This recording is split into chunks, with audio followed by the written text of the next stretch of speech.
नमस्कार सर्वांना. श्री स्वामी समर्थ. तर आजपासून नवरात्र सुरू होत आहे आणि आज प्रथम दिवस आहे. तर नवरात्र व्रतविधी आपण श्रवण करणार आहोत. तत्पूर्वी देवी पाठ श्लोक घेऊया.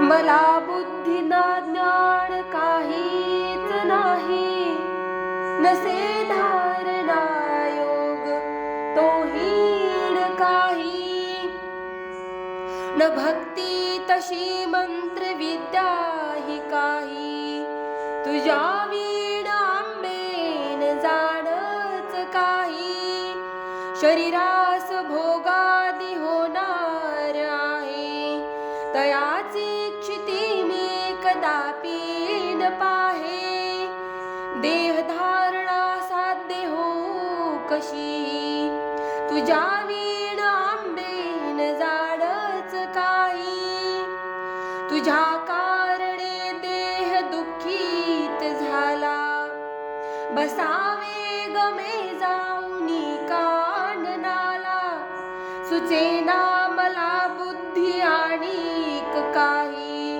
तुझ्या वीण आंबेन जाणच काही,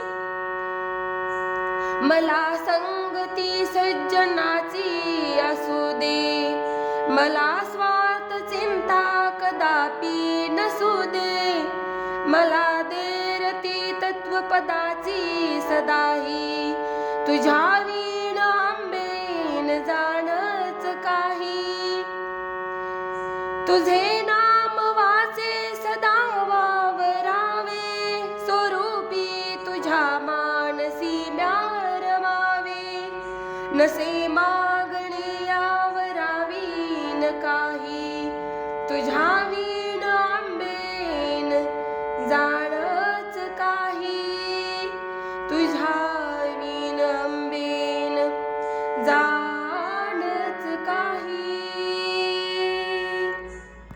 तर जन्मेजय आणि व्यासांचा संवाद आहे आणि यांच्या संवादातूनच आपण नवरात्र विधीची माहिती श्रवण करणार आहोत. तर जन्मेजय म्हणाले, हे द्विजित्तम, नवरात्र आल्यावर काय करावे, विशेषतः शरतकालीन नवरात्र विधी आपण मला सांगा. तर व्यास म्हणाले, राजन ऐक, श्रेष्ठ नवरात्र विधीपूर्वक पूजन कसे करावे ते मी तुला सांगतो. तर वसंतकालीन नवरात्रातही असेच पूजन करावे, कारण हे दोन्ही ऋतू सर्व प्राण्यांच्या दृष्टीने यमद्रष्टा म्हणजे दुर्गम आहेत, म्हणून कल्याणासाठी नवरात्र पूजन करावे. अमावस्येच्या दिवशी सर्व पूजा सामुग्री एकत्र जमवावी आणि फक्त एकाच वेळी हविष्य भोजन करावे. श्रेष्ठ अशा समतल जागी स्तंभयुक्त असा 16 हात लांब रुंद मंडप तयार करावा, तो ध्वजांनी सजवावा. नंतर त्या जागी पांढरी माती आणि शेणाने सारवून मंडपाच्या मध्ये एक चौकोनी अशी सुंदर वेदी तयार करावी. वेदी साधारणतः 4 हात लांब रुंद आणि 1 हात उंच असावी. पाठीमागे एक उंच असे स्थान बनवावे. तोरणे चंद्राकृती टांगून सुशोभित असा मंडप पूर्ण करावा. रात्र झाल्यानंतर देवीचे तत्व जाणणारे आचारवान वेदांग ज्ञाते सर्वज्ञ अशा ब्राह्मणांना पाचारण करावे. मग प्रतिपदा झाल्यानंतर प्रातःकालीन नदी, नद, तलाव, विहीर अथवा घरी अशा कोणत्याही सोयीस्कर जागी विधीपूर्वक स्नान करावे. प्रातःकर्मे उरकून नंतर ब्राह्मणांना अर्घ्यपाद्यादी द्यावे. सामर्थ्यानुसार वस्त्रे प्रदान करावी. ब्राह्मणांना संतुष्ट केल्यानंतर पाठास सुरुवात करावी. पाठ करणारे ब्राह्मण 1, 3, 5 किंवा 9 असावे. पारायणासाठी शांत स्वभावाच्या ब्राह्मणाला पाचारण करावे.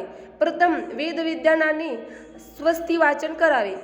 वेदीवर सिंहासन ठेवून त्यावर मऊ वस्त्र अंथरावे. त्यावर सर्व आयुध्यासहित देवीची चतुर्भुजा प्रतिमा स्थापन करावी.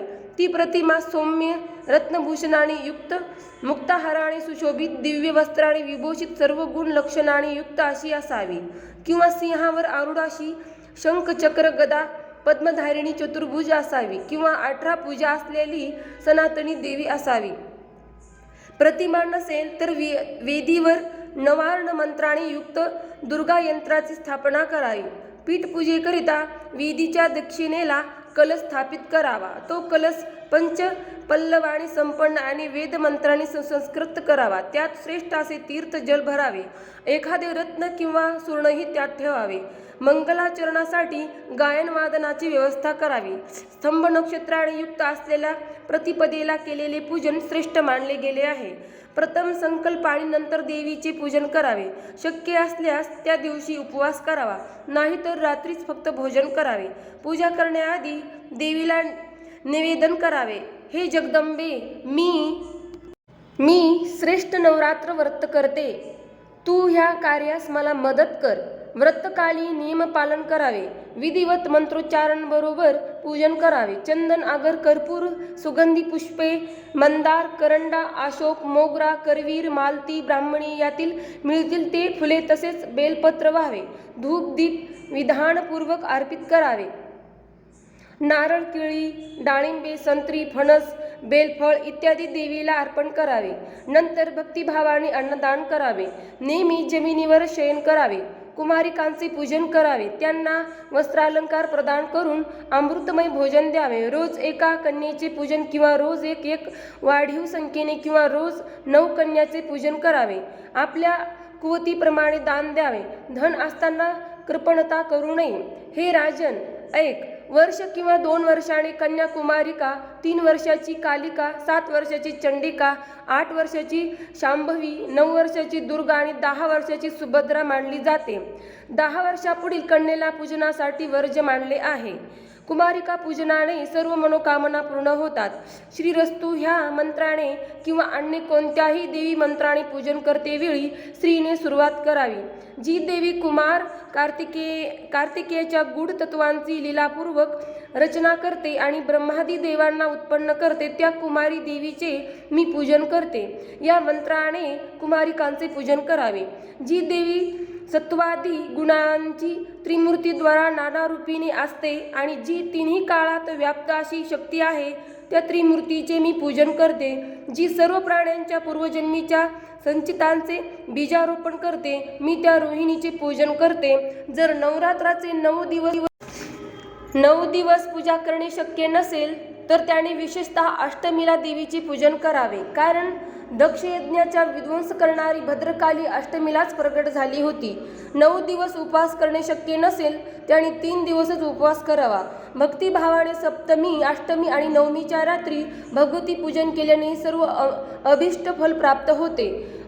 वनवासी रामाने आपली पत्नी सीता हिचे जेव्हा रावणाकडून हरण झाले तेव्हा किष्किंधा पर्वतावर नवरात्र व्रताचे अनुष्ठान केले होते. तर अशा प्रकारे नवरात्र व्रतविधी इथे समाप्त झालेला आहे. धन्यवाद. श्री स्वामी समर्थ.